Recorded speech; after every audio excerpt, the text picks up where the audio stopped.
फिर हम सभी भगत भाई बहन 5 दीपक वाली थाल के साथ गुरुदेव भगवान की आरती उतार रहे हैं परमात्मा की। हमारे एक्स्ट्रा 5 यज्ञ सुबह और शाम बन रहे हैं। यानी एक जो यज्ञ है हवन यज्ञ, हम प्रतिदिन अपने घर पर जोत जलाते हैं। एक सिंगल जोत तो 24 घंटे जलती है। अब ये 24 घंटे भी केवल सत्सेवक भाई बहनों के घरों में जलती है, केवल सत्सेवक भाई बहनों के घरों में। सतलोक आश्रमों से जुड़े भाई बहनों के घरों में तो सुबह शाम केवल आरती के समय, और वो भी आरती पूरी होने से पहले ही बुझ जाती है। और यदि किसी ने गलती से परमात्मा के सत्संग सुनकर यदि उसने 24 घंटे जोत जलानी शुरू कर दी, और यदि सतलोक आश्रम वालों को पता चल गया, उन आश्रमों से जुड़े किसी भगत को पता चल गया, किसी कोऑर्डिनेटर को पता चल गया, तो तुरंत उसके नाम का पीला पर्चा आ जाता है कि तू पाखंड कर रहा है, तेरा तो नामखंड हो गया। जैसा कि हमारे भगत जी के साथ में हुआ, भगत जी बताएंगे। इसके लिए जो ये सतलोक आश्रम मैनेजमेंट वाले हैं, ये गुरुजी का आदेश बताते हैं। ये जब उस भगत के घर अगर उसने सत्संग सुन लिया और अपने घर में अखंड ज्योति का मतलब वो हवन योग्य 24 घंटे करना शुरू कर दिया गुरुजी के आदेश अनुसार, सत्संग वचन के अनुसार, तो ये जब देख लेते हैं तो ये फिर पता पड़ जाता, तो ये गुरुजी के नाम का पीला पर्चा निकालता है गुरुजी की आड़ लेकर, और कहते हैं भाई गुरुजी का आदेश नहीं है, ये गुरुजी का आदेश नहीं है। और भगत कह देता है, जैसे जेता जागता उदाहरण दास है, दास के घर में भी जब से गुरुदेव भगवान को वो सत्संग देखा सुना दास ने, जिसमें गुरुदेव भगवान बताते हैं कि भाई ज्योति, गुरुदेव भगवान कहते हैं कि भाई सुबह शाम ज्योति लगनी चाहिए, इतना घी तो अवश्य डाले। और फिर गुरुदेव भगवान कहते हैं कि अगर आर्थिक स्थिति से मजबूत है तो भाई 24 घंटे चलाओ, 24 घंटे घी हवन करो। और वैसे भी गुरुदेव ने भगत जी अपनी पुस्तक में जो तीनों समय की आरती का जो ये सरलार्थ है, भक्ति बोध का सरलार्थ है, उसमें गुरुदेव ने साफ साफ लिखा हुआ है कि कम से कम प्रतिदिन भगत ने 100 ग्राम घी हवन करना चाहिए। अब 100 ग्राम का मतलब है 24 घंटे चलता है वो। और फिर एक सत्संग में गुरुदेव ने यह भी कह रखा है कि ये आपकी इच्छा और आपकी आर्थिक स्थिति के ऊपर है, चाहे भर के कटोरा जलाओ, 24 घंटे चाहे 1 किलो डालो, चाहे उसमें, बिल्कुल बोल रखा है। वो तो हवन है, जितना जलेगा उतना ही परमात्मा दया करेंगे, देवी देवता प्रसन्न रहेंगे, देने वाली भी वही है। अब एक रुई, एक 1.5 ग्राम 2 ग्राम रुई लगेगी, एक जोत बना दे, खड़ी जोत लगा दी, उसमें घी डाल दिया जितनी आपकी इच्छा है, एक कटोरा भर दे, सारा दिन जलाए, उसमें घी डाल दिया जितनी आपकी इच्छा है, एक कटोरा भर दे, सारा दिन जलाए, तो उसमें वो घी उसमें डाल दिया, और हम अपना मंत्र वाणी सुबह नित्यनेम करें, दोपहर में रमैणी करें, शाम में संध्या आरती करें, ये भगवान की वाणी भी हम बोलते रहते हैं, तो वो भी हवन हो रहा है। तो भाई और बहनों, जब दास के घर में कुछ एक कोऑर्डिनेटर आए थे, सन 2022-23 की बात है लगभग, तो उन्होंने देखा कि दरबार के अंदर परमपिता परमेश्वर की सिंगल फोटो थी, सतगुरु रामपाल जी की, बिल्कुल सतगुरु रामपाल जी भगवान की सिंगल फोटो थी दरबार में, वो बहुत पहले से ही थी, सिंहासन पे थी। तो उन्होंने आके दंडोत तो किया, लेकिन दंडोत करने से पहले उनकी नजरें गई तो मजबूरी हो गई करना, क्योंकि वो नहीं करते तो फिर दास उनकी बात नहीं सुनता, कह देता भाई चलो यहाँ से। वैसे तुम हमारे गुरु को दंडोत नहीं कर रहे, फिर तुम काहे के भगत, काहे की तुम्हारी। तो उन्होंने दंडोत किया। फिर बाहर आते ही उनका, यानी उस दरबार से बाहर आते ही कुर्सियां लगी हुई थी उन भक्तों के लिए, कोऑर्डिनेटरों के लिए। वो आते ही पहला ही उनका सवाल था कि भाई कबीर जी की फोटो नहीं है, यानी वो दाढ़ी मूंछ वाले की फोटो नहीं है। तो दास ने कहा कि भाई ये कौन है, भाई ये भी तो कबीर है। फिर उन्होंने घुमा दिया बात को कि नहीं नहीं वो भी तो होनी चाहिए थी, क्योंकि उनको लगा कि अब यहाँ पे जवाब नहीं दे पाएंगे, यहाँ पे दाब नहीं सकेंगे भगत को, क्योंकि ज्ञान आधार से जो क्रिया की होती है उस पर फिर परमेश्वर की मेहर होती है, रजा होती है। तो उन्होंने कुछ नहीं बोला। फिर उन्होंने बोला कि भाई ये जो ज्योति आपने लगा रखी है, अखंड ज्योति का कोई आदेश नहीं है गुरु जी का। तो दास ने उनसे कहा भाई अखंड ज्योति नहीं है, इसका कोई संकल्प नहीं लिया है, ये तो गुरुदेव भगवान सत्संग में बता रखे हैं, बताई हुई है कि भगत ने अगर आर्थिक स्थिति से संपन्न है तो 24 घंटे हवन करो, चाहे भर के कटोरा लगा दो, ज्योति जलनी चाहिए, हवन यज्ञ होना चाहिए। ये गुरुदेव भगवान ने कह रखा है। अब एक रुई, एक 1.5 ग्राम 2 ग्राम रुई लगेगी, एक जोत बना दे, खड़ी जोत लगा दी, उसमें घी डाल दिया जितनी आपकी इच्छा है, एक कटोरा भर दे, सारा दिन जलाए, उसमें घी डाल दिया जितनी आपकी इच्छा है, एक कटोरा भर दे, सारा दिन जलाए, तो उसमें वो घी उसमें डाल दिया और हम अपना मंत्र वाणी सुबह नित्यनेम करें, दोपहर रमैणी करें, शाम न संध्या आरती करें, ये भगवान की वाणी भी हम बोलते रहते हैं, तो वो भी हवन हो रहा है। फिर उन्होंने वहां तो कोई जवाब नहीं दिया इस बात का। उन्होंने तो ये कहा कि भाई गुरुजी ने तो मना कर रखी है। तो दास ने कहा बताओ, कोई प्रमाण बताओ। भाई अगर गुरुजी ने किसी सत्संग में मना किया हो या गुरुजी ने किसी बाद में जेल में जाने के बाद भी अगर कुछ कहा हो तो बताओ।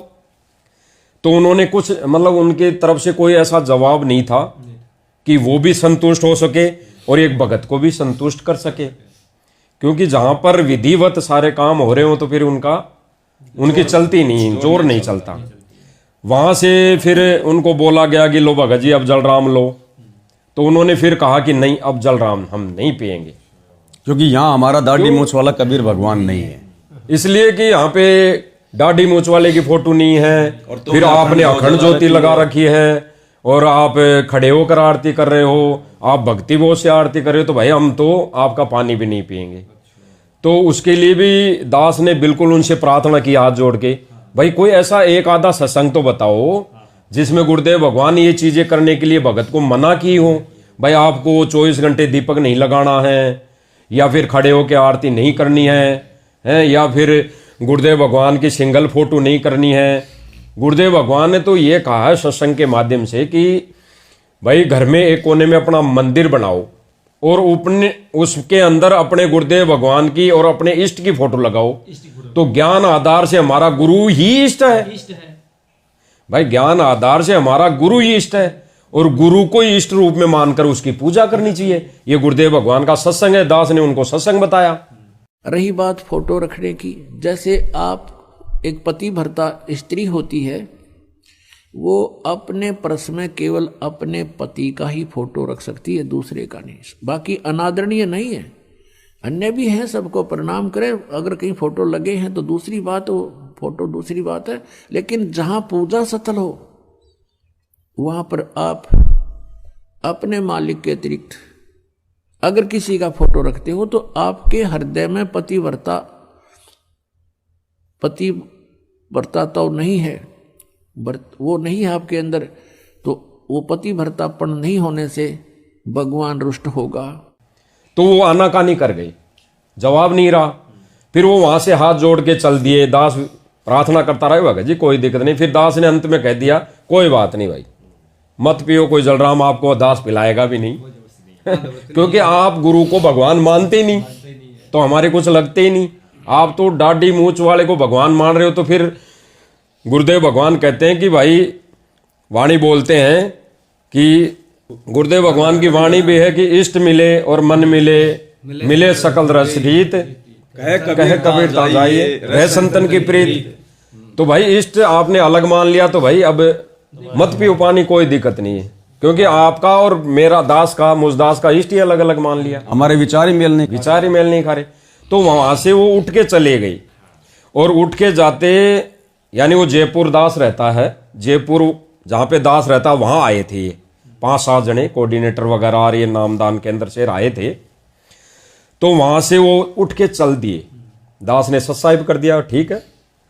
वो उनको जाना था दिल्ली, या जहां पे भी सिंहपुरा आश्रम था, अब बरवाला आश्रम तो अब बना है, वो धनाना आश्रम तो अब बना है। हाँ, पहले वहां रोहतक में सिंहपुरा आश्रम उनको जाना था, दिल्ली जाना था। कहने का मतलब यह है दिल्ली जाने में 5 घंटे लगते हैं, कम से कम जयपुर से दिल्ली जाने में 5 घंटे लगते हैं।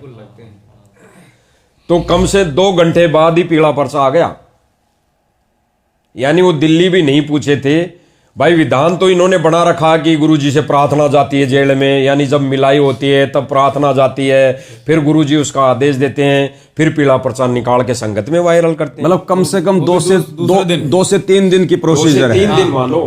उस दिन तो पता नहीं, इनकी मिलाई भी तो शनिवार मंगलवार को होती है, उस दिन तो दास को तो पता नहीं, वार तो और था, तो उस वार को भी तो आने में टाइम लगता, शनिवार मंगलवार को। कहने का मतलब है जयपुर से बाहर निकलते इन्होंने भगत जी के नाम का पीला पर्चा निकाल दिया कि ये भगत जयपुर का, और ये भगत अखंड ज्योति जला रहा है, और अखंड ज्योति जो भी जलाएगा गुरुदेव के आदेश है उसका नाम खंडित माना जाएगा। तो ये मनमुखी आचरण, मनमाना। तो इन्होंने गुरु वचन को तोड़ दिया, ताक में रख दिया। किस वचन को? जिसमें गुरुदेव भगवान कह रहे हैं कि भाई अखंड ज्योति जलाओ, यानी अखंड हवन, संकल्प मतलब अखंड हवन, अखंड ज्योति जलाओ घर में। अब देखो अखंड ज्योति 2 प्रकार की होती है भगत जी। अब ज्ञान का तो टोटा पड़ा हुआ सारा, जिस कारण से तो परमात्मा दुखी है वर्तमान में। संगत में 2 भाग बन गए, एक ज्ञानी और एक अज्ञानी। नहीं तो एक गुरु के शिष्य हैं, एक जैसा ज्ञान दिया, एक जैसी मर्यादा, फिर संगत 2 भागों में क्यों बट गई? क्योंकि सतलोक आश्रम वाले ज्ञान को आधार बनाकर गुरु को इष्ट मानकर भक्ति नहीं कर रहे, तो हम भला उनके साथ में हम कैसे रहें? अब 2 प्रकार की ज्योति होती है अखंड। एक अखंड ज्योति वो होती है जो मनमाने आचरण के तहत शुरू की जाती है, यानी मैं संकल्प करता हूं कि मैं इस ज्योति को एक बार जलाने के बाद मैं इसको कभी बुझने नहीं दूंगा। 1 साल तक या 6 महीने, जितने भी दिन का वो संकल्प लेता है कि चाहे कुछ भी हो जाए मैं इस ज्योति को नहीं बुझने दूंगा, वो होती है अखंड ज्योति। तो ये आ गया मनमाने आचरण में, ये आ गया तप के अंदर, ये भक्ति मार्ग में मना है। तो ये तो हम सोच भी नहीं सकते।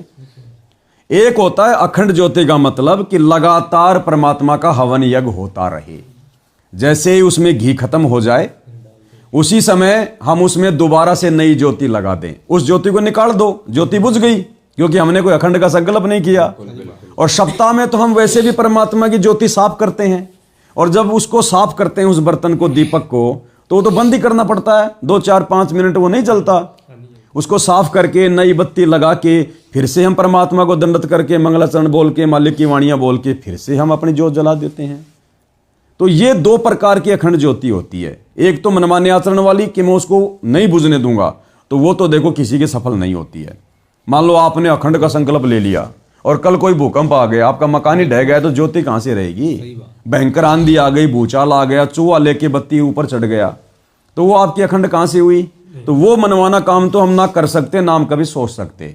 दूसरा अखंड ज्योति का मतलब है लगातार अपनी श्रद्धा अनुसार, अपनी आर्थिक स्थिति अनुसार परमात्मा का हवन चलते रहने दो। अगर ये गलत सिस्टम है, जैसा कि उन भाइयों ने पीला पर्चा निकाल दिया कि गुरु जी का आदेश है अखंड ज्योति नहीं जला सकते, नाम खंड हो जाएगा, तो भाई इन सतलोक आश्रमों में तो लगातार सैकड़ों की संख्या में अखंड ज्योतियां जल रही हैं, हवन यज्ञ हो रहे हैं 1.25 किलो घी के। तो इसका मतलब आश्रम वालों का तो हमारे से पहले से नाम खंड है। तो ये लोग अपने गिरेबान में जाके नहीं देखते, दूसरों को शिक्षा बड़ी जल्दी दे देते हैं। क्यों? क्योंकि ज्ञान की कमी है। तो परमेश्वर ने दया करी, मालिक की 5 दीपक वाली आरती के साथ में सभी सत्सेवक भाई बहन आरती करने लगे अपने गुरु को इष्ट मानकर। उसके बाद गुरुदेव भगवान के चरणों में बैठकर मालिक से अपनी मन की बात करना, अरदास करना, सुबह शाम जैसे भी समय मिले परमात्मा के दरबार में बैठकर उनकी चरण सेवा करना। तो ये है सतगुरु सेवा, ये है वास्तव में सतगुरु की सेवा। बिल्कुल बिल्कुल। इस सेवा का लाभ हमें मिलेगा भगत जी, बिल्कुल मिलेगा जी। यही है वो असली धन जिसको सार शब्द कहते हैं।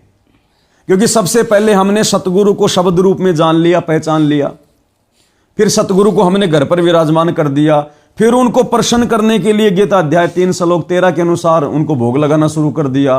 फिर उनकी वास्तव में की आरती तो भगवान की उतारी जाती है। आज से पहले भगवान का नहीं पता था तो हम इन पत्थरों की आरती उतार रहे थे। अब आरती उतारेंगे तो बैठ के नहीं उतार सकते, क्योंकि खुद हमारे गुरुदेव भगवान ने हमें इन सतलोक आश्रमों में जिस प्रकार से यहाँ गुरुदेव भगवान खड़े होकर भोग लगा रहे हैं, गुरुदेव भगवान यहाँ पर जो है चवर कर रहे हैं।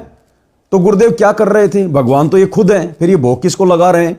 हमें समझाने के लिए, हमें समझाने के लिए गुरुदेव ने उस कागज के टुकड़े को, कबीर जी की दाढ़ी मूंछ वाली फोटो को भगवान बताकर ये रिहर्सल करके दिखाई कि नादानो, जिस समय तुम्हारी बुद्धि खुल जाए, तुम्हारे पाप कर्मों का नाश हो जाए और तुम्हें जिस दिन अपने गुरु में भगवान नजर आ जाए, उसके बाद तुमने वही करना है जो मैंने ये करके दिखाया है। क्योंकि आश्रम क्या होते हैं? Training centre. वहां गुरु हमें समझाता है। जैसे बच्चा स्कूल जाता है, वो स्कूल क्या होती है? ट्रेनिंग सेंटर, बच्चे को नौकरी में सफलता के लिए। तो आश्रम ट्रेनिंग सेंटर होते हैं। तो गुरु ने खुद भगवान होकर भी हमें समझाने के लिए कि भगवान के साथ कैसा व्यवहार किया जाता है, ये रिहर्सल करके बताई, समझाया। वरना गुरु खुद भगवान है। चलो हमारी तो नहीं मानो, अब तो आश्रम वाले कह रहे हैं हमारे गुरु जी भगवान है, तो भगवान भला खुद के ऊपर चवर करेगा क्या? खुद की आरती उतारेगा क्या? वो हमें करके दिखा रहा है। तो आज बात हमारे समझ में आ गई।